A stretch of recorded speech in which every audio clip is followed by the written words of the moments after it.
If your Lenovo Legion Pro 5 gets stuck on a black screen during startup, there are several repair options worth trying first.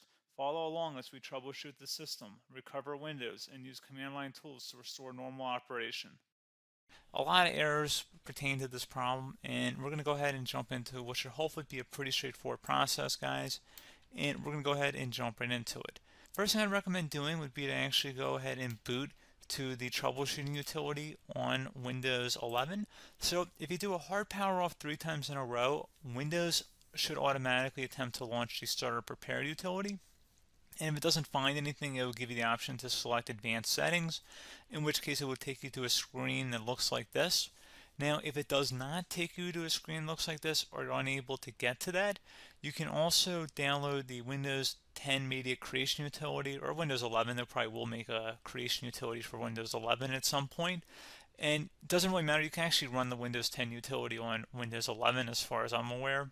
And you should be able to run the troubleshooting utilities built in within it. So you just would go ahead and download it to an ISO file and then burn it to a DVD or USB. It'd have to be about 4 gigabytes or more. It couldn't be a small USB flash drive, and it couldn't be a CD. It'd have to be a DVD. And then you'd boot your computer from it. So depending on the computer manufacturer, you'd have to tap a different key on your keyboard in order to launch that menu, in order to select what boot drive you want to go off of. So it could be anything between the escape key, F2, F8, F12, for example. And those are the function keys on the top of your keyboard. So you may have to just do a little bit of trial and error. Shouldn't take you more than a couple minutes. Googling it would probably be best before you even begin. But anyway, we're ready to go ahead and jump right into it. So we're on the choose an option page. So these will look very similar whether you're booting from it directly within Windows itself, or if you're plugged in a USB flash drive with the media creation utility installed and you selected the recovery option. So when you are setting up your Windows 11 installation or Windows 10, depending on the drive you're using, there should be an option to repair your computer in the bottom left corner of the dialog window, one of the first screens that comes up. You go ahead and select that, and then it would take you to a troubleshooting screen like you see here. And you want to go ahead and select troubleshoot, reset your PC, or see advanced options. And then there are going to be a whole bunch of options in here that we're going to explore in today's video. The first one, we're going to actually go underneath advanced options, and then select startup repair, fix problems that keep Windows from loading. So go ahead and select that first.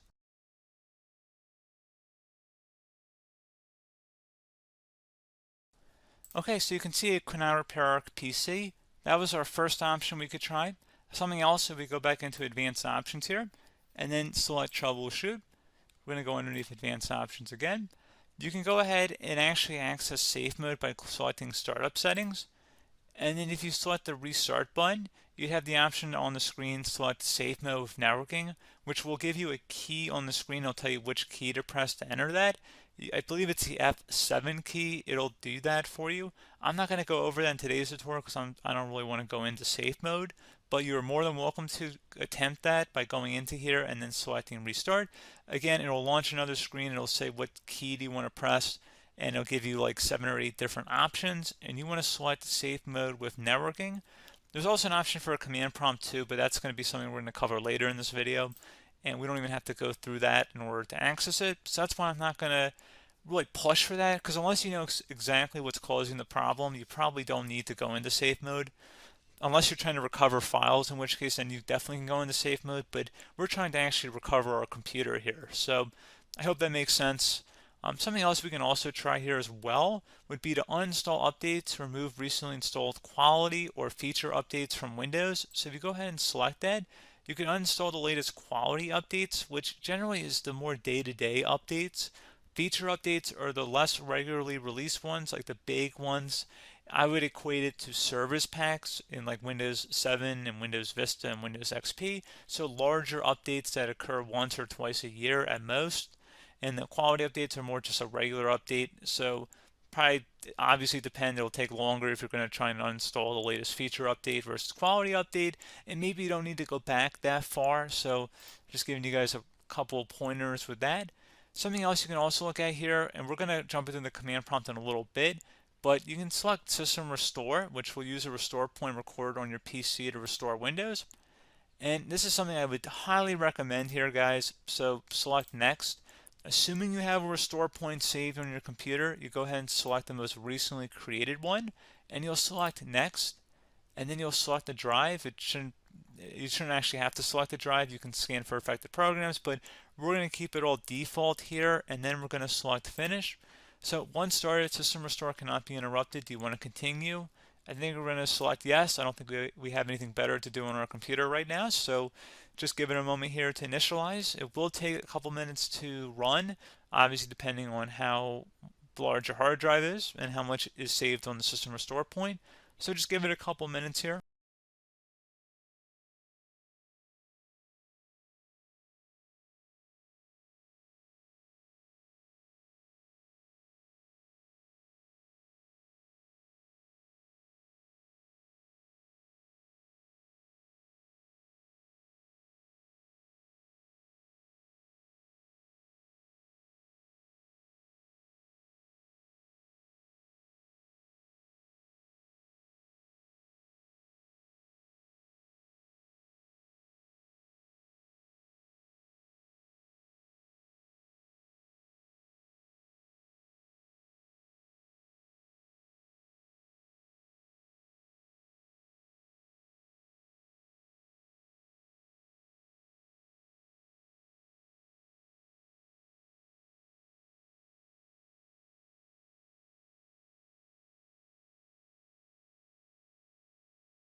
Okay, so you can see the system has been restored successfully.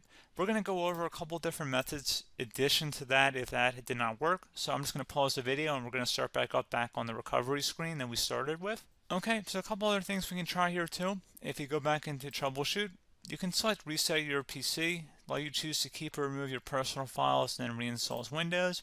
You can select to keep my files, which will remove apps and settings but keeps your personal files. You can also select remove everything, which will remove all of your personal files, apps, and settings. So this is more of a factory reset, the second option here.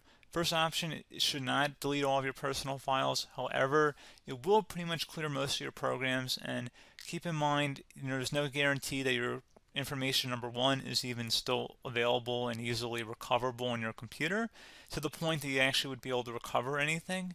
And the second point is that there's always a chance that it won't actually recover and it will just do a factory reset anyway. So there's no guarantee that actually would keep your files anyway. So I would recommend trying to get a recovery tool and backing that up first before selecting it anyway. But again, those are a couple different options. And then something else you can try here if you go back to the choose an option. Another option, if you go underneath choose an option and select troubleshoot, advanced options, and now select where it says command prompt. Okay, so the first thing we should do is type our main hard drive here. In most cases, it should be the C drive. So you just do a C colon and then hit enter on your keyboard. So once you're underneath the C drive, we're going to type in dir and then hit enter on your keyboard. It should have program files, users, and Windows all in there. That's how you know you're in the right directory.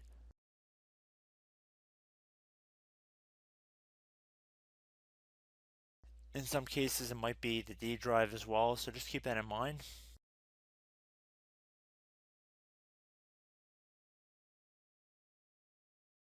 Next thing we're going to do is type in cd space / Windows / system 32 / config, and then you're going to hit enter on your keyboard.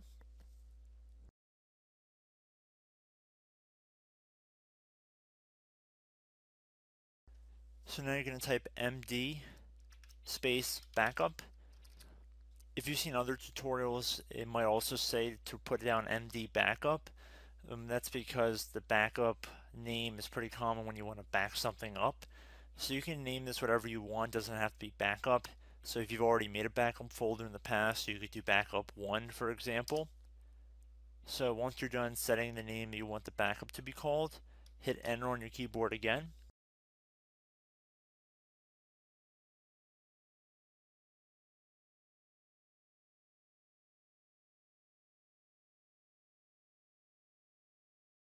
this point you want to type copy, C-O-P-Y, space, then you want to do the star symbol above the 8 key, then do a period or a dot, whatever you want to call it, then another star sign, and then another space, and then type backup, and then hit enter on your keyboard.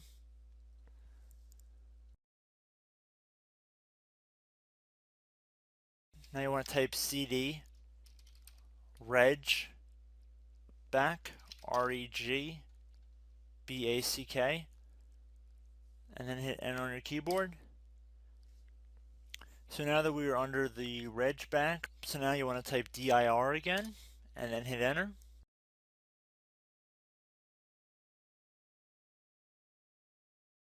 So now at this point we're going to type copy again. So copy, space, star sign, dot, another star sign, space, and then 2 dots.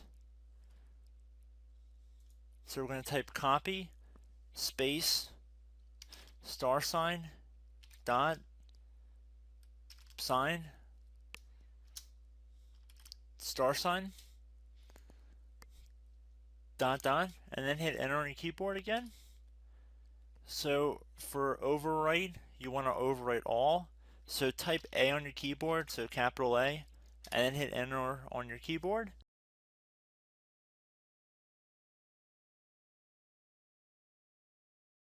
So at this point you should be good to go. You can close out of the command prompt window, and if you accidentally continue to Windows 10 you should be all set. So I hope one of these 3 or 4 different methods we went through in this tutorial helped you guys out.